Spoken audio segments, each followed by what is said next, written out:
Good evening, and welcome to Being Deeply. Today, I would like to talk to you about personal planning and deciding what you want for your life.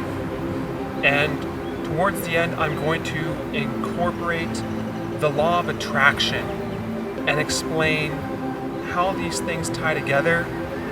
And I'll try and talk about the law of attraction in a rational, realistical, non-mystical way.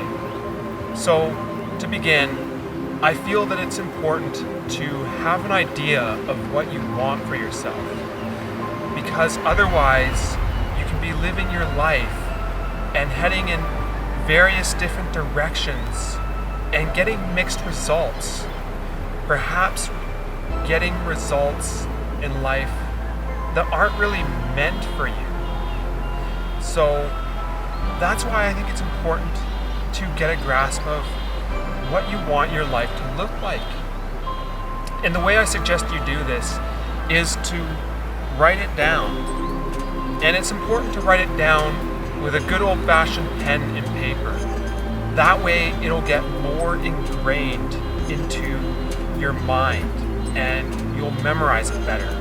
Taking the extra effort to actually write it down helps instill it into your mind. So, in order to do this, I suggest that you write things down in different time frames, starting from perhaps what you'd like to achieve in the next day or week, but also write down your longer term goals, like what do I want to achieve in the next year, 5 years, 10 years, and just write down everything.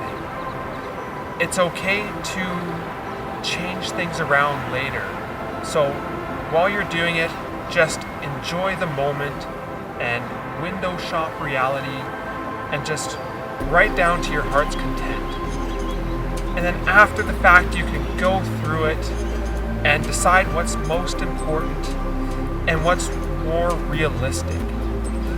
It's important to actually have what you've written down to be believable in the time frame that you have written down. That's very important in terms of achieving what you want to create.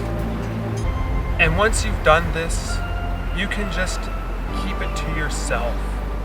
Keep it as like your own little secret. Nobody else has to know. So don't worry about writing something down that you might be embarrassed of, because sharing your goals can make it so they're less likely to be achievable.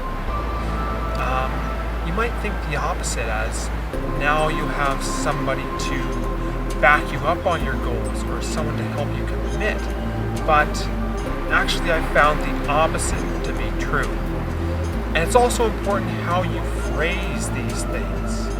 It's better to phrase them in a way that you're actually going to follow through and achieve these things. So rather than calling them goals or plans, it's better to call them something along the lines of projects. Projects just has a different ring to it, and your mind will interpret them differently. Because a goal is something that you can miss, and a plan doesn't always follow through. But a project is something that is fun, that you're intrigued to move towards. There's pieces you can work through to bring it through to fruition. So the way you stage it in your mind is very important. And I suppose this is kind of tying in to the law of attraction. See, I find the law of attraction to be a very real thing, but you have to put in effort to achieve it. So when you write down what you want for yourself, which in fact is the first step of the law of attraction, is knowing what you want, you're going to be placing that into your mind and into your subconscious mind. And your subconscious mind does a lot more work in terms of shaping how your life unfolds. So in your subconscious mind, when you know what it is that you desire, your subconscious mind is going to pick up on different events and people in your life that can help that become a reality. You don't necessarily need to put any extra effort into achieving this, but just simply knowing what you want to occur is going to help pull your life in that direction subconsciously. Because without knowing what you want, you're putting effort into different things that may not serve you. But when you do know what you want, whether you know it or not, you're going to be putting effort into things that are going to lead you to the life that you want. And of course, reread your desires all the time. And if something doesn't feel right anymore, just cross it off the list. It's no problem. You can add to it. This is a flowing list.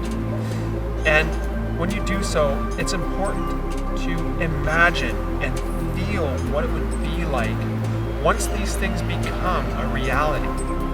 Because your mind doesn't know the difference between something that you imagine and feel and embody to be true and something that's actually happened. So when you do this, you further instill it into your mind and you believe that that's the life that you're already living, and you'll just simply start living in that way.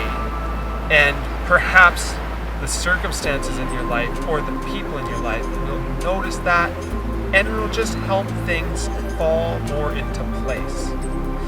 So those are just kind of a few aspects of how the law of attraction works, but I'm going to be doing an entirely different video on the law of attraction. So for now, I would like to thank you for watching this video and making it as far as you did, because watching through to the end really helps my channel grow and these videos get further into the YouTube algorithm. If you liked what you saw, please subscribe to my channel and perhaps check out more of my videos. That way, when you subscribe, you'll be kept in the loop of when I upload more. And I'm going to be uploading videos to continue to try and help you live your best life. And also, please, of course, leave a like and a comment of what you thought, or how I can improve these videos, or what you'd like to hear me talk about in the future. I've also got some resources of how you can donate or support this channel in other ways. So, of course, I would like to thank you for watching this video. And as always, I love you all, and namaste.